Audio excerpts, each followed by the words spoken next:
2001년은 제 인생에서 가장 뜻깊은 사건이 일어난 해인데 어떤 사건인지 한번 맞춰보시겠습니까? 아니 어떻게 하셨죠? 네. 당시 27세 어여쁜 부산 아가씨 곽희정과 결혼한 사건입니다. 결혼 후 신혼집은 금천구 시흥동 부모님 집에서 시작했고 이어 영등포구 대림동, 마포구 연남동, 송파구 방이동, 구리시 토평동을 거쳐 지금은 잠실 본동에 살고 있습니다. 제가 말씀드린 동네 이름들이 여러분들에게는 별 의미 없는 낯선 동네 이름일지 모르지만 저와 제 아내에게는 이런저런 사연들이 아주 많은 뜻깊은 동네들입니다. 이 동네들을 거치면서 제 두 딸이 태어났고 이제 큰 딸은 내년이면 벌써 고등학교에 들어가게 됩니다. 오늘 민수기 33장에는 여러 지명들이 나와 있습니다. 저희가 38절부터 읽었지만 3절부터 많은 지명들이 나와 있습니다.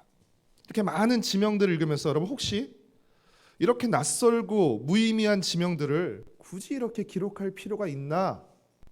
성경 통독에 굉장한 장애물들이 되죠. 사실 이런 내용들이 굳이 이렇게 기록할 필요가 있나라는 생각을 하신 분은 안 계십니까? 우리에게는 이 지명들이 낯설고 지루한 지명들일지는 몰라도 지금 가나안 땅 입성을 앞두고 있는 이스라엘 백성들에게는 이 지명들이 하나하나 사연이 담긴 지명들입니다. 왜냐하면 이들은 광야에서 태어나고 자랐으며 그곳들을 다 거쳐간 사람들이기 때문입니다.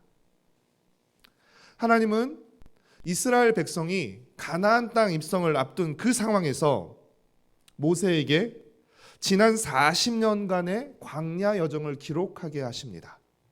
우리 2절 말씀, 33장 2절 말씀을 같이 읽겠습니다.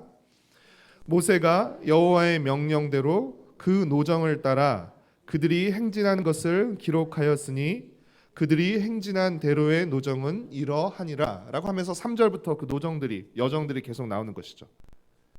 그렇다면 여러분 하나님께서 모세에게 지난 40년의 광야 여정을 기록하라고 명령을 내리시는 이유는 무엇일까요? 분명히 하나님께서 명령을 내리시고 여호와의 명령대로 모세가 그 노정을 기록했다라고 하고 있는데 그러면 하나님께서 광야 여정을 기록하라고 명령을 내리신 이유는 무엇일까요?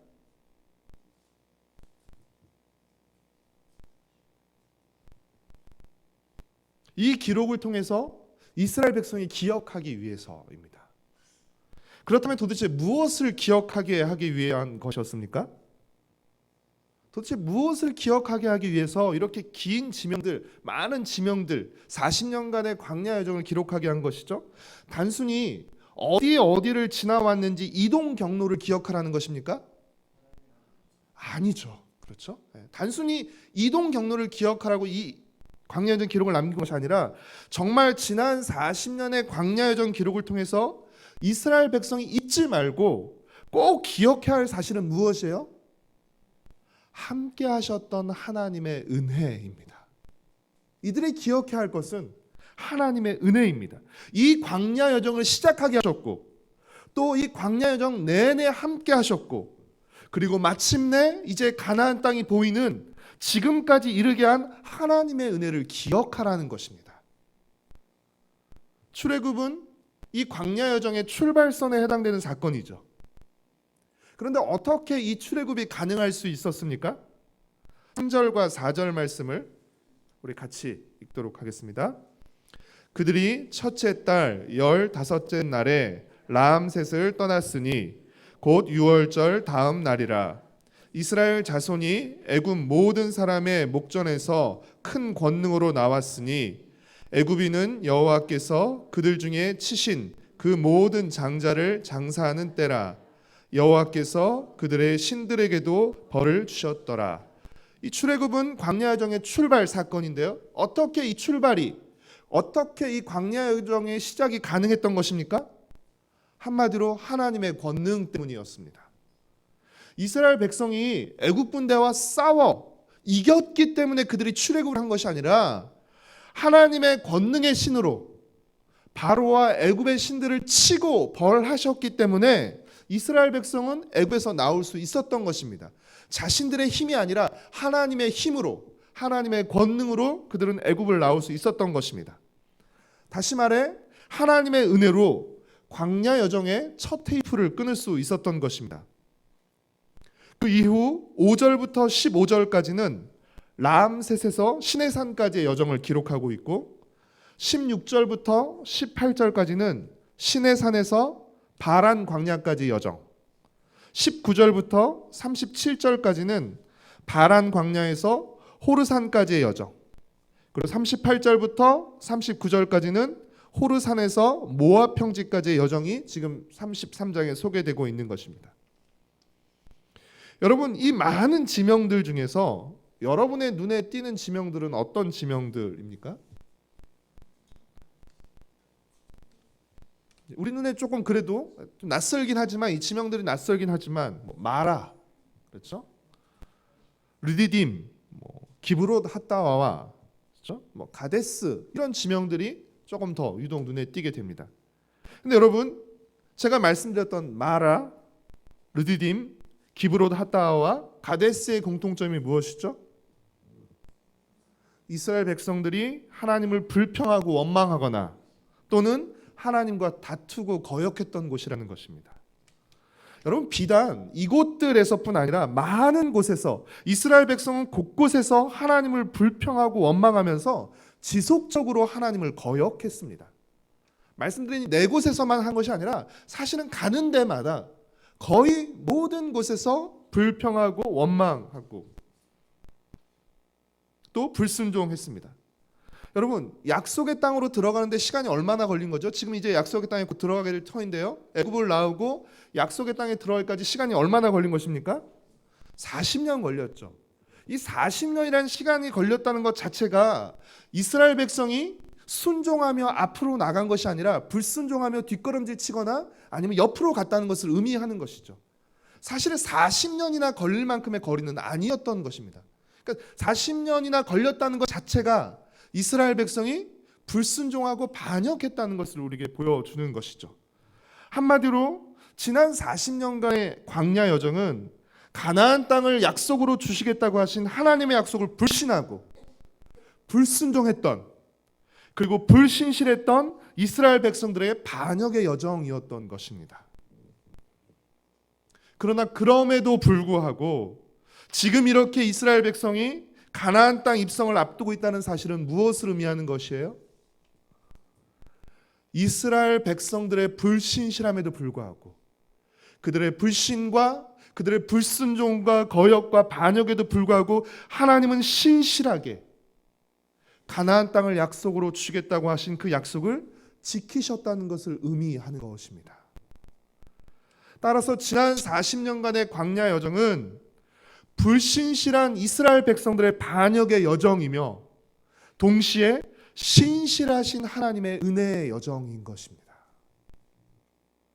하나님은 이 광야 여정을 통해서 이제 가나안 땅에 들어갈 이스라엘 백성들이, 그리고 장차 앞으로 가나안 땅에 살게 될 이스라엘 백성이 이 신실하신 하나님의 은혜를 기억하기를 원하셨던 것입니다.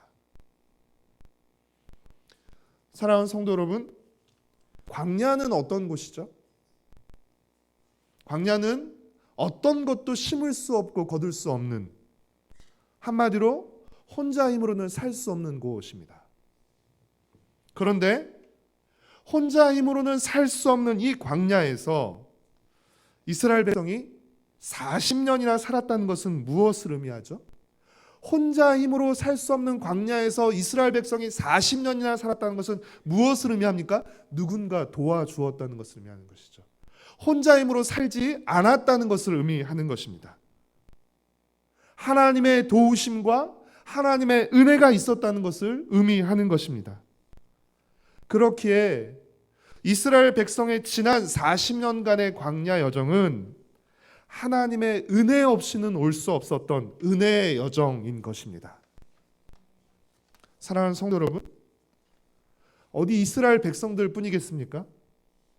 우리도 마찬가지 아니겠습니까? 우리네 인생이 어찌 보면 광야 길이라고 할 수 있을 텐데요. 여러분, 지나온 인생 여정을 돌아보십시오.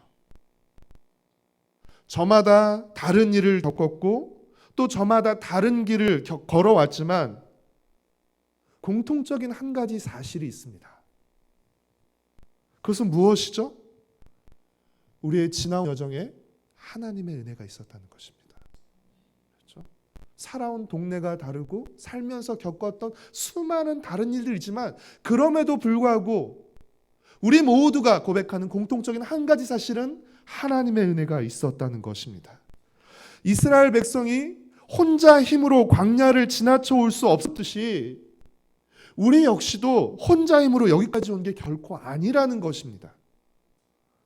우리도 하나님의 은혜가 있었기에 오늘 여기까지 올 수 있었던 것입니다. 사랑하는 성도 여러분, 모세가 이스라엘 백성의 지난 40년 광야 여정을 기록했던 것처럼 여러분도 개인적으로 지나온 인생 여정을 한번 기록하고 정리해보는 시간을 가지셨으면 좋겠습니다. 그러면 지난 내 인생 여정에 베풀어 주셨던 신실하신 하나님의 은혜가 더욱 또렷하고 선명하게 드러나게 될 것입니다.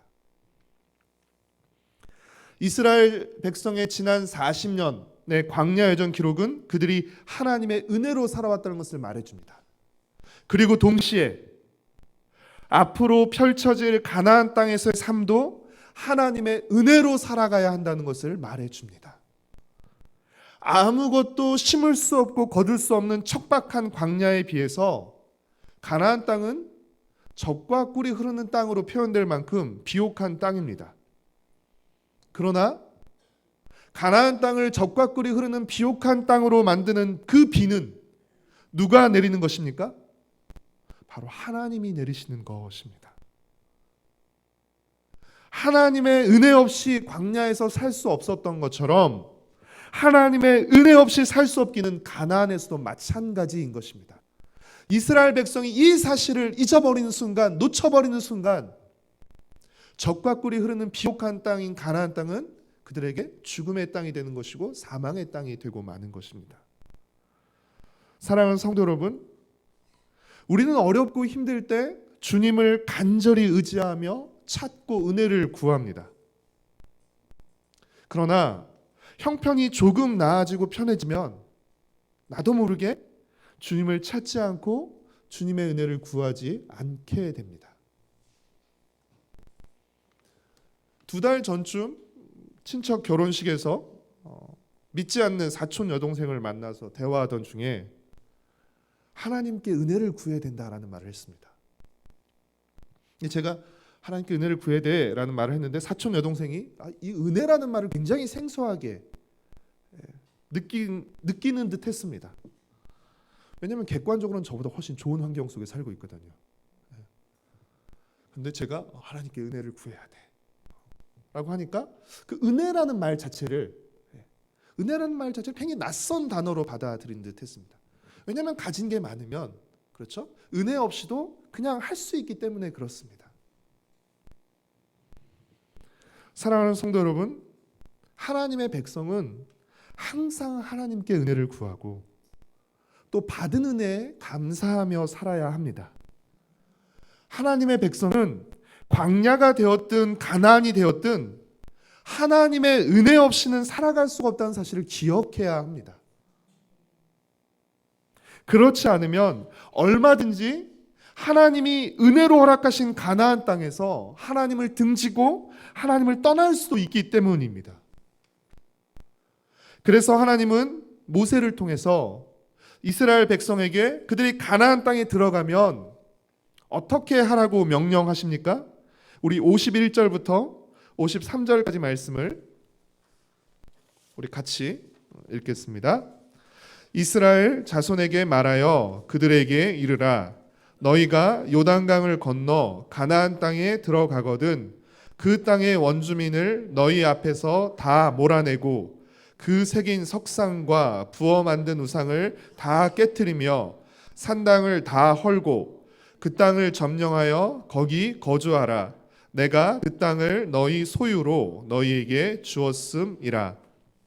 가나안 사람들을 몰아내고 가나안의 우상과 산당을 철저히 제거하고 가나안 땅을 점령하고 거주하라는 것은 강대국들이 식민지를 점령하듯 하라는 말이 아닙니다. 이 말은 가나안 사람들과 어울려서 그들의 문화나 가치에 동화되지 말고 하나님 나라의 문화와 가치로 이제 그 가나안 땅을 새롭게 바꾸라는 것입니다. 그 땅을 하나님의 나라로 만들라라는 것입니다. 이것이 하나님께서 가나안 땅을 이스라엘 백성들에게 소유로 선물로 주시는 이유인 것입니다. 55절 말씀을 함께 읽겠습니다. 너희가 만일 그 땅의 원주민을 너희 앞에서 몰아내지 아니하면 너희가 남겨둔 자들이 너희의 눈에 가시와 너희의 옆구리에 찌르는 것이 되어 너희가 거주하는 땅에서 너희를 괴롭게 할 것이요. 만약 가나안 사람들을 쫓아내지 않고 남겨두면 가나안 사람들이 이스라엘 백성들의 눈과 옆구리를 찌르는 가시가 되어 괴롭히겠다. 이 괴롭힌다는 것은 이스라엘 백성을 아프게 또 못 살게 군다는 의미도 있지만, 여러분이 가나안 사람들이 이스라엘 백성을 괴롭힐 수 있는 가장 큰 괴롭힘은 무엇일까요? 가장 큰 괴롭힘은 무엇일까요?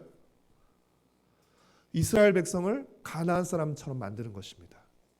그들을 쫓아내지 않고 남겨두었을 때, 그들의 우상과 산당을 남겨두었을 때 그들이 할 수 있는 가장 큰 괴롭힘은 이스라엘 백성을 가나안 사람처럼 만드는 것입니다.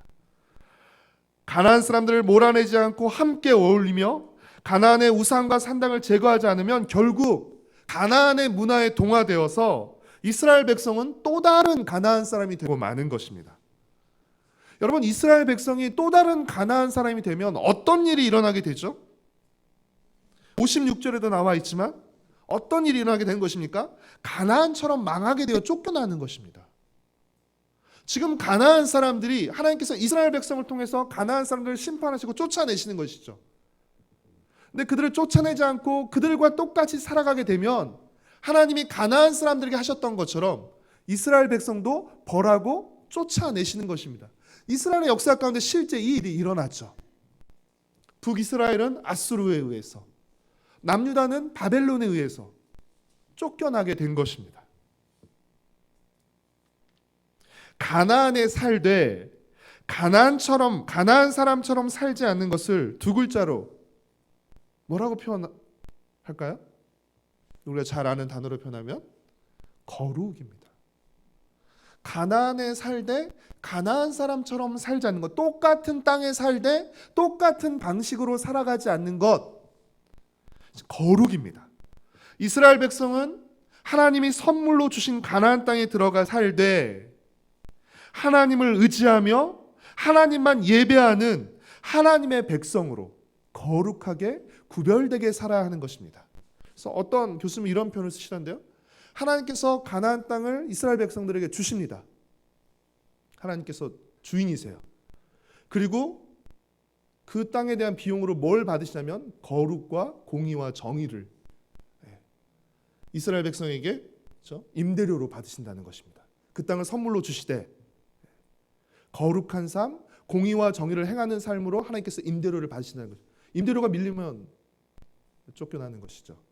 이스라엘 백성이 정의와 공의가 무너지고, 그렇죠? 온갖 불의가 판을 치게 되면서 그렇죠? 결국은 쫓겨나게 된 것이죠. 그런데 여러분, 우상 숭배와 불의가 동떨어진 것이 아니라 우상 숭배를 하면 결국 불의할 수밖에 없게 되는, 영적인 타락이 일어나면 사회적인 타락이 함께 일어나는, 도덕적인 타락이 함께 일어나는 이런 구조 속에 있는 것입니다. 단순히 우상 숭배는 종교적인 영역에만 국한되는 것이 아니라, 그렇죠? 바알 신을 섬기게 되면, 그렇죠? 풍요와 쾌락을 쫓아 살아가게 되고 이것이 정의와 공의를 무너뜨리게 되는 것입니다. 그런 측면에서 가나안 땅에 들어가는 것, 이스라엘 백성이 가나안 땅에 들어가는 것은 결코 끝이 아닙니다. 가나안 땅을 목적으로 지금까지 40년 동안 왔지만 가나안 땅에 들어가는 것은 결코 끝이 아니라 새로운 시작인 것입니다. 그렇기에 가나안 땅에서도 하나님의 은혜가 필요하고 이스라엘 백성은 가나안 땅에서도 하나님의 은혜를 구하며 살아가야 하는 것입니다. 사랑하는 성도 여러분, 40년 광야 여정을 마치면서 이스라엘 백성이 지나온 여정을 되돌아보는 것처럼 이제 올해를 마치면서 올 한 해를 되돌아봤으면 좋겠습니다. 올 한 해에도 우리를 웃고 울게 했던 크고 작은 일들이 있었는데 그중에서 여러분은 어떤 일들이 가장 먼저 떠오르십니까? 이제 열흘 후면 새해를 맞게 될 터인데 솔직히 새해를 앞두고 걱정이 앞서십니까? 기대가 앞서십니까? 야릇한 표정들을 짓고 계시네요. 올 한 해를 되돌아보면 기뻤던 일보다 슬프고 아팠던 일이 먼저 떠오르고 또 새해를 생각하면 기대보다 걱정이 앞섭니다. 그러나 여러분, 오늘 민수기 33장을 통해 주시는 메시지, 우리의 지나온 여정과 우리가 나아갈 여정에 하나님의 은혜가 있다는 이 사실을 붙드시기를 바랍니다. 우리가 걸어온 여정에 하나님의 은혜가 있었던 것처럼 우리가 앞으로 나아갈 여정에도 하나님의 은혜가 있을 것입니다. 그러니 하나님의 은혜를 함께 구합시다. 더 나은 형편, 새해에는 더 나은 형편, 더 좋은 상황의 은혜를 주시도록 또 우리가 기도해야 하겠지만 새해에는 더욱더 범사에 하나님의 은혜를 알고 구할 수 있는 은혜를 주시도록 또 더 많이 자족할 수 있는 은혜를 주시도록 우리 기도했으면 좋겠습니다.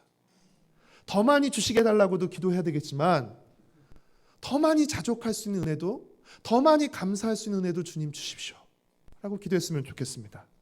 새해에는 우리가 더욱 성숙한 하나님의 사람으로, 더욱 거룩한 하나님의 사람으로 자라갈 수 있는 은혜를 주시도록, 그래서 내가 속한 땅을 거룩한 땅으로 하나님 나라의 문화와 가치가 드러나는 그런 새로운 땅으로 만들어갈 수 있는 은혜를 주시도록 기도했으면 좋겠습니다.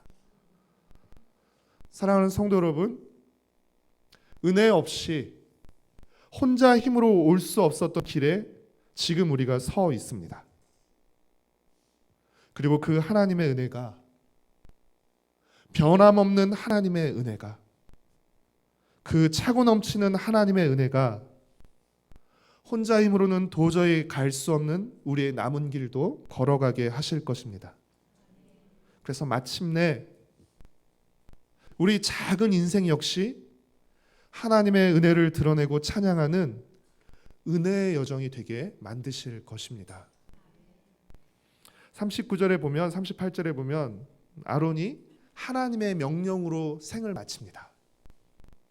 자신의 사명을 마치고 하나님의 명령으로 생을 마치는데 우리가 이 은혜 여정을 우리에게 허락하실 때까지 믿음으로 충성됨으로 잘 걷고 하나님의 명령으로 우리의 할 일을 마치고 하나님의 명령으로 또 주님 앞에 서는 우리가 되기를 소망합니다. 더 큰 하나님의 은혜를 누리며 더 작은 은혜에도 감사할 줄 아는 은혜의 사람, 은혜의 가정, 은혜의 공동체가 되기를 축복하고